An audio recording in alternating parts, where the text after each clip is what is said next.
জুমার দিন আসর নামাজ পড়ে এই দোয়াটি 21 বার পড়বেন, জীবনের কোনো চাওয়াই আল্লাহ তাআলা অপূর্ণ রাখবে না। যা চাইবেন আল্লাহ তাআলা তাই দিয়ে দিবে, সব চাওয়া আল্লাহ তাআলা চোখের পলকে কবুল করে নেবে।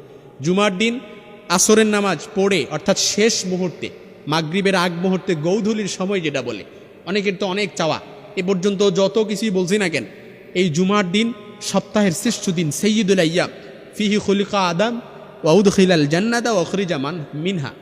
অর্থাৎ জুমার দিনে আল্লাহ তাআলা সাইয়েদনা আদম আলাইহিস সালামকে সৃষ্টি করছেন, জুমার দিনে সাইয়েদনা আদম আলাইহিস সালামকে জান্নাতে প্রবেশ করিয়েছেন, আবার জান্নাত থেকে দুনিয়া অবতরণ করছেন। এই জুমার দিনের অনেক ফজিলত। এটা হচ্ছে সুন্নাতুল্লাহ ফিল আরদ, জামানান আলা জামান, মাকানান আলা মাকান। আল্লাহ তাআলা স্থানের উপর স্থানকে প্রাধান্য দেন, ব্যক্তির উপর ব্যক্তিকে প্রাধান্য দেন। এই জন্য জুমার দিন সপ্তাহের 7টা দিনের চাইতে সর্বশ্রেষ্ঠ সৈয়দ নেতা হচ্ছে জুমার দিন। এই জুমার দিন আসরের নামাজ পড়ে 21 বার এই দোয়াটা পড়বেন। এই দোয়াটার এত ফজিলত, এবং সহিহ বুখারীতে হাদিস এসেছে, কেউ যদি জুমার দিনে আসরের নামাজ পড়ে কেউ যদি আল্লাহ তাআলার কাছে কোনো কিছু চায়, আল্লাহ তাআলা তার চাওয়া পূরণ করে। বুখারীর হাদিস, আল্লাহ তাআলা তার চাওয়া পূরণ করে, তার উদ্দেশ্য পূরণ করে।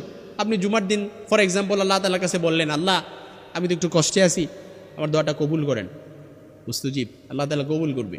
আপনি বললেন, আল্লাহ পেরেশানি আছি, পেরেশানি দূর করে দেন, পেরেশানি দূর করে দিবে। আপনি বললেন, আল্লাহ ঋণের বোঝায় চাপা পড়ে আছি, একেবারে দেয়ালে পিঠ ঠেকে গেছে, আল্লাহ তাআলা আপনাকে ঋণ মুক্তি দিয়ে দিবে ইনশাআল্লাহ। অর্থাৎ যা চাইবেন এই জুমার দিন আসরের নামাজ এই দোয়াটা 21 বার পড়বেন। এই দোয়াটার এত ফজিলত, এখানে এমন কেউ নাই এই দোয়াটা পারি না। আপনাকে যদি বলি আপনিও দোয়াটা পারেন, আপনাকে বললে আপনিও পারেন, অর্থাৎ যাদেরকেই বলি না কেন সবাই পারি। এ পর্যন্ত পড়ে আসছি, এই দোয়াটা এ পর্যন্ত পড়ে আসছি, এরকম কেউ নাই, একেবারে সহজ, সারাটা জীবন পড়ে আসছি। কিন্তু কিভাবে দোয়া করলে আল্লাহ তাআলা কবুল করবে ওইটা জানি না, তাই পড়ি না। ইস্তেগফার, এই দোয়াটা পারেন নাই এরকম কেউ যদি থাকেন একটু হাত তুলে দেখান তো, হুজুর ইস্তেগফার পারি না, একটু বলেন যে হুজুর আস্তাগফিরুল্লাহ আল্লাযী লা ইলাহা ইল্লা হুয়াল হাইয়ুল কাইয়্যুম ওয়া আতুবু ইলাইহি লা হাওলা ওয়ালা কুওয়াতা ইল্লা বিল্লাহিল আলিয়্যিল আযীম। এখন হাত তুলে একটু বলেন যে হুজুর এই দোয়াটা পারি না। এত কঠিন দোয়া হুজুর বলে দিয়েছেন, এই দোয়াটা তো পারি না। হাসতেছে, প্রশ্ন কমন পড়ে গেছে না?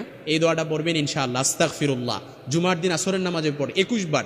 তবে 21 বার দর্তব্য বিষয় নয়, আপনি এর আগে যদি কোনো আমল করে থাকেন, ধরেন ফর এক্সাম্পল 41 বার করছেন একটা আমল, ওইটা করে ফল পাইছেন, 41 বার পড়বেন। এর আগে আপনি আমল করছেন, একটা আমল করছেন 100 বার, 100 বার করে যদি ফল পেয়ে থাকেন তাহলে 100 বার এই আমলটাও করবেন। অর্থাৎ আপনি এর আগে কোনো আমল যদি যে সংখ্যক আমল করে ফল পাইছেন ওই সংখ্যাটাই আপনি এখানে করবেন ইনশাআল্লাহ, আস্তাগফিরুল্লাহ। এমন কোনো দোয়া নাই আল্লাহ তাআলা করবে না। ফাকুলতু আস্তাগফিরু রাব্বাকুম ইন্নাহু কানা গাফফারা ইউরসিলিস সামাআ আলাইকুম মিদরারা ওয়া ইউমদিদুকুম বিআমওয়ালিন ওয়া বানিনা ওয়া ইয়াজআল লাকুম জান্নাতিন ওয়া ইয়াজআল লাকুম আনহারা। সূরা নূহের 10 থেকে 12 নম্বর আয়াতে 6টি পুরস্কারের কথা বলেছেন।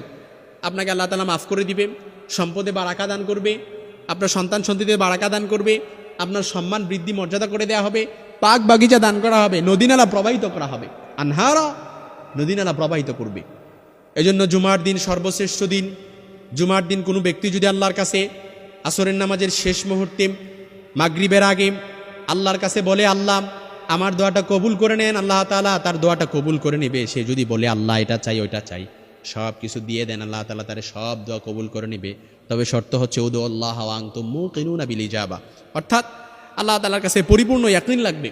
আপনার ইয়াকিন যত মজবুত হবে দোয়াটাও ডিরেক্ট আরশে আজিমে যে নক করবে। আর ইয়াকিন নাই, আপনি ধরেন দোয়া করছেন, আল্লাহ তাআলার কাছে বলতেছেন দোয়া করি, আল্লাহ তাআলা দেয় না না দেয়, এরকম একটা কনফিউশন যদি আপনার ভেতরে থাকে ওই দোয়া কখনো কবুল হবে না।